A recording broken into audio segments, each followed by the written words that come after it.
नमस्कार. मल्हार टीव्हीच्या सकाळच्या बातमीपत्रामध्ये आपलं स्वागत. महाराष्ट्र राज्य सरकारच्या माध्यमातून आयोजित करण्यात आलेल्या मुख्यमंत्री माझी शाळा सुंदर शाळा या अभियानात मुंबई विभागातून जनार्दन भगत शिक्षण प्रसारक संस्थेच्या खारघर येथील रामशेठ ठाकूर पब्लिक स्कूलने प्रथम क्रमांक पटकावला आहे. त्यानुसार या विद्यालयाला 21 लाख रुपये पारितोषिक देऊन उद्या मुंबईमध्ये होणाऱ्या समारंभात राज्याचे मुख्यमंत्री एकनाथ शिंदे, उपमुख्यमंत्री देवेंद्र फडणवीस, उपमुख्यमंत्री अजित पवार यांच्या हस्ते आणि विधानसभा अध्यक्ष राहुल नार्वेकर, शालेय मंत्री दीपक केसरकर, कौशल्य विकास मंत्री मंगल प्रभात लोढा यांच्यासह मान्यवरांच्या उपस्थितीत सन्मानित करण्यात येणार आहे.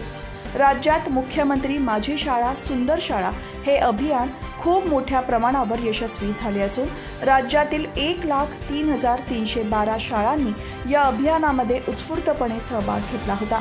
त्या अनुषंगाने सतत उज्ज्वल यशाची परंपरा असलेल्या आणि जनार्दन भगत शिक्षण प्रसारक संस्थेचे चेअरमन लोकनेते रामशेठ ठाकूर यांच्या मार्गदर्शनाखाली आणि मुख्याध्यापिका राज अलोनी यांच्या नेतृत्वाखाली कार्यरत असलेल्या नवी मुंबईतील प्रतिष्ठित रामशेठ ठाकूर पब्लिक स्कूलने मुख्यमंत्री माझी शाळा सुंदर शाळा या अभियानात सहभाग घेत मुंबई विभागात अव्वल स्थान पटकावले आहे.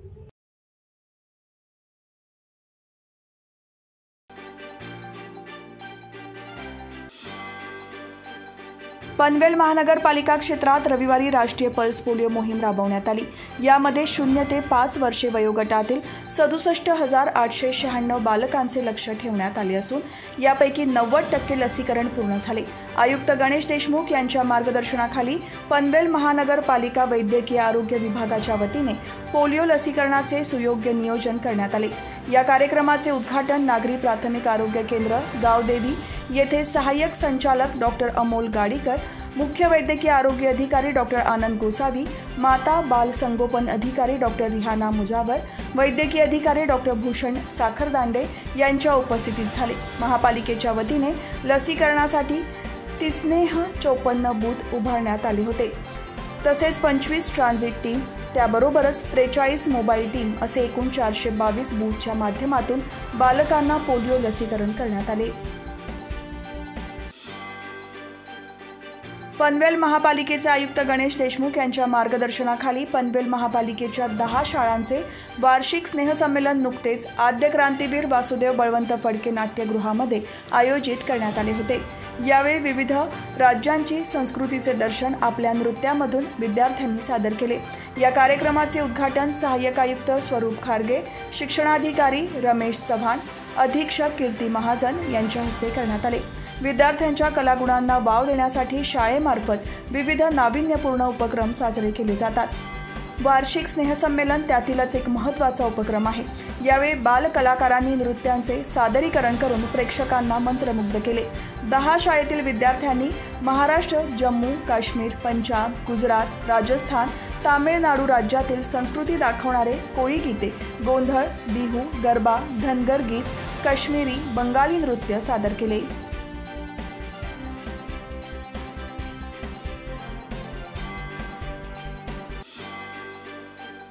ठाणे आणि नवी मुंबईला जोडणाऱ्या मुंबई महानगर प्रदेश विकास प्राधिकरणाच्या कल्याण डोंबिवली तळोजा मेट्रो 12 मार्गिकेच्या बांधकामाला अखेर सुरुवात होणार आहे. डोंबिवलीमधील प्रीमियर मैदानातील एका सोहळ्यात मुख्यमंत्री एकनाथ शिंदे यांच्या हस्ते या कामाचा आरंभ केला जाणार आहे. MMRDAच्या 337 किलोमीटर लांबीच्या मेट्रो प्रकल्पातील एक महत्त्वाचा प्रकल्प म्हणजे मेट्रो 12 प्रकल्प. 20.75 किलोमीटर लांबीचे कल्याण तळोजा अशी ही मार्गिका असून या मार्गिकेवर 19 मेट्रो स्थानकांचा समावेश आहे. कल्याण, APMC कल्याण, गणेशनगर, पिसावली गाव, गोलावली, डोंबिवली, MIDC, सोनारपाडा, मानपाडा, हेदुटणे, कोलोगाव, निळजेगाव, वडवली, बाळे, वाकळण, तुर्भे, पिसारवे डेपो, पिसारवे आणि तळोजा या मेट्रो स्थानकांचा यामध्ये समावेश आहे. ही मेट्रो मार्गिका ठाणे भिवंडी कल्याण मेट्रो 5 मार्गिकेची विस्तारित मार्गिका आहे. त्यामुळे मेट्रो 12 मार्गिकेमुळे ठाणे आणि नवी मुंबई ही महत्त्वाची शहरे जोडली जाणार आहेत.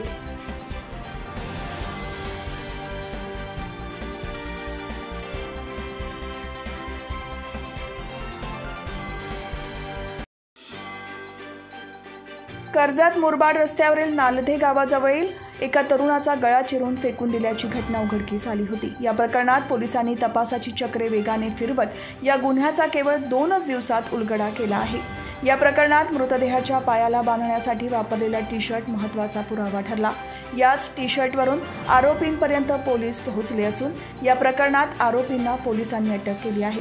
नेरळ, कर्जत पोलिसांसह गुन्हे अन्वेषण विभाग रायगडने ही कारवाई केली आहे। पोलीस सूत्रांनी दिलेल्या माहितीनुसार कर्जत तालुक्यातील कर्जत मुरबाड राष्ट्रीय महामार्गावरच्या नालदे गावाच्या हद्दीत असलेल्या अबासा फार्म हाऊसजवळ एका 25 वर्षीय अज्ञात तरुणाचा हात-पाय बांधलेल्या आणि गळा चिरलेल्या अवस्थेत मृतदेह पोलिसांना मिळाला। त्यामुळे मृतदेहाची ओळख पटवण्यासाठी तसेच या खुनाचा उलगडा करण्यासाठी पोलिसांनी कंबर कसली होती। तपास करताना मयत इसम हा नेपाळ येथून कामधंद्यानिमित्त पनवेल येथे आल्याची गोपनीय माहिती प्राप्त झाली।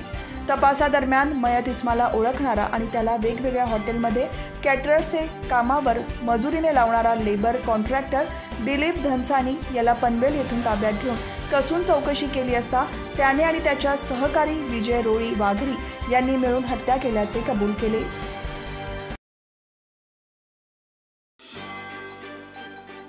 कन्याथॉनच्या माध्यमातून 74 आर्थिक दुर्बल मुलींच्या शिक्षणासाठी विजयभूमी सरसावली आहे। त्यासाठी आम्ही देखील त्यांच्या सोबत आहोत, असे सामाजिक भान असणारे विद्यापीठ माझ्या मतदारसंघात आहे। याचा आम्हा कर्जतकरांना सार्थ अभिमान असून कन्याथॉन ही संकल्पना महाराष्ट्राला नवी दिशा देईल, असे प्रतिपादन आमदार महेंद्र थोरवे यांनी कन्याथॉन मॅरेथॉन वेळी केले। कर्जत तालुक्यातील आंतरराष्ट्रीय दर्जाचे शिक्षण देणारे विजयभूमी विद्यापीठ आणि आमदार महेंद्र थोरवे फाउंडेशनच्या माध्यमातून पोसरी शिवतीर्थ येथे 2024च्या कन्याथॉन मॅरेथॉनच्या दुसऱ्या पर्वाचे आयोजन करण्यात आले होते। दुसऱ्यांदा संपन्न झालेल्या या कन्याथॉन मॅरेथॉनमध्ये 3000 पेक्षा अधिक स्पर्धकांनी सहभाग घेतला होता।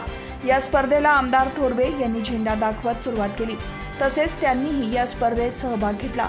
या स्पर्धेच्या माध्यमातून 74 आर्थिक दुर्बल मुलींच्या शिक्षणाची पायाभरणी विद्यापीठाकडून करण्यात आली असल्याचे विद्यापीठाच्या कल्पना पडोडा यांनी जाहीर केले। तर आमदार महेंद्र थोरवे फाउंडेशनकडून देखील 10 मुलींना शिष्यवृत्ती जाहीर करण्यात आली आहे।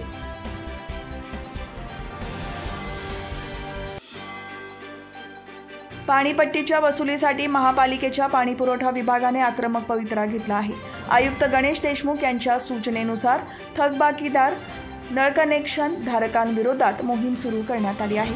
गेल्या 8 दिवसांपासून ही मोहीम सुरू करण्यात आली असून मोहीम सुरू केल्यापासून सुमारे 72 लाखांची वसुली करण्यात आली आहे। पनवेल महानगरपालिका हद्दीत एकूण 16,732 नळ जोडणी धारक आहेत। महानगरपालिकेची पाणी कराची 17,94,00,000ची मागणी असून या आर्थिक वर्षात 5,50,00,000ची वसुली झाली आहे। अजूनही 12,44,00,000ची पाणी कर थकबाकी शिल्लक आहे। पाणी कर थकबाकीधारकांनी त्वरित पनवेल महानगरपालिका कार्यालयात येऊन पाणी कर भरणा करावा, अन्यथा कोणतीही पूर्वसूचना न देता नळ कनेक्शन बंद करण्याची कारवाई करण्यात येईल, असे आवाहन महापालिकेच्या वतीने उपायुक्त गणेश शेट्टे यांनी केले आहे।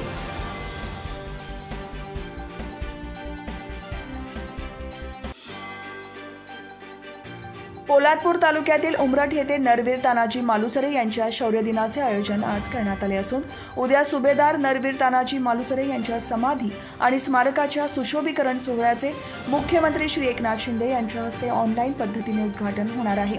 यावेळी राज्याचे उपमुख्यमंत्री देवेंद्र फडणवीस, उपमुख्यमंत्री अजित पवार, पर्यटन मंत्री गिरीश महाजन, उद्योग मंत्री उदय सामंत, महिला आणि बालविकास मंत्री अदिती तटकरे यांचीही ऑनलाईन उपस्थिती लाभणार आहे। तसेच उमरठ येथे रायगड लोकसभा मतदारसंघाचे खासदार सुनील तटकरे आणि महाड विधानसभा मतदारसंघाचे आमदार भरतशेठ गोगावले उपस्थित राहणार आहेत, अशी माहिती नरवीर तानाजी मालुसरे उत्सव समिती चॅरिटेबल ट्रस्ट उमरठ तर्फे अध्यक्ष चंद्रकांत कळंबे यांनी प्रसिद्धीस दिलेल्या पत्रकाद्वारे देण्यात आली आहे।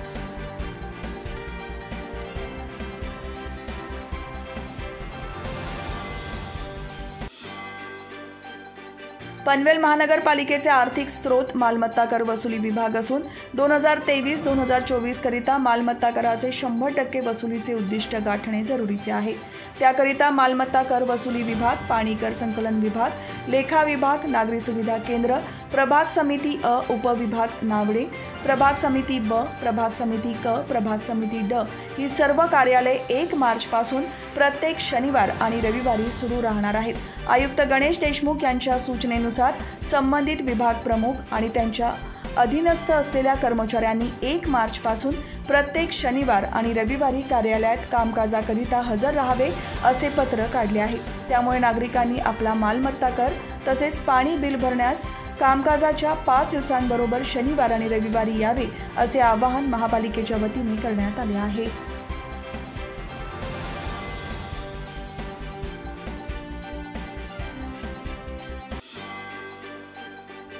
भारतीय जनता पक्षाचे मावळ लोकसभा निवडणूक प्रमुख आमदार प्रशांत ठाकूर यांच्या कार्यप्रणालीवर विश्वास ठेवून पनवेल तालुक्यातील रोडपाली बौद्धवाडी येथे सामाजिक कार्यकर्त्यांनी भारतीय जनता पक्षामध्ये जाहीर पक्षप्रवेश केला आहे. यावेळी आमदार प्रशांत ठाकूर यांनी पुष्पगुच्छ आणि पक्षाची शाल देऊन त्यांचे पक्षात स्वागत केले. आमदार प्रशांत ठाकूर यांच्यामार्फत पनवेल तालुक्यात होत असलेली विकास कामे पाहून अनेक कार्यकर्ते भाजपमध्ये सहभागी होत आहेत. या अंतर्गत युवा मोर्चा जिल्हा उपाध्यक्ष अनुराग गायकवाड, रोडपाली अध्यक्ष रिकी पवार, उपाध्यक्ष भावेश गायकवाड, सिद्धांत गायकवाड, ऋतिक गायकवाड, राहुल गायकवाड, करण गायकवाड, राजेश कांबळे, हर्ष गायकवाड, समीर गायकवाड, संदीप गायकवाड, सूर्यकांत जाधव, शौकत खान, आरिफ शेख, महादेव लाटे, बाळू वाघे, विजय शिंदे, जिया खान, साहिल खान, विनोद जयस्वाल, देवेंद्र शर्मा यांनी भाजपचे कमळ हाती घेतले. यावेळी कळंबोली शहराध्यक्ष रविनाथ पाटील, माजी नगरसेवक अमर पाटील, जिल्हा चिटणीस संदीप म्हात्रे, कळंबोली उपाध्यक्ष सुनील ढेंबरे, युवा मोर्चा चिटणीस निशांत गिल, अनुसूचित जाती अध्यक्ष विष्णू गायकवाड यांच्यासह मान्यवर उपस्थित होते.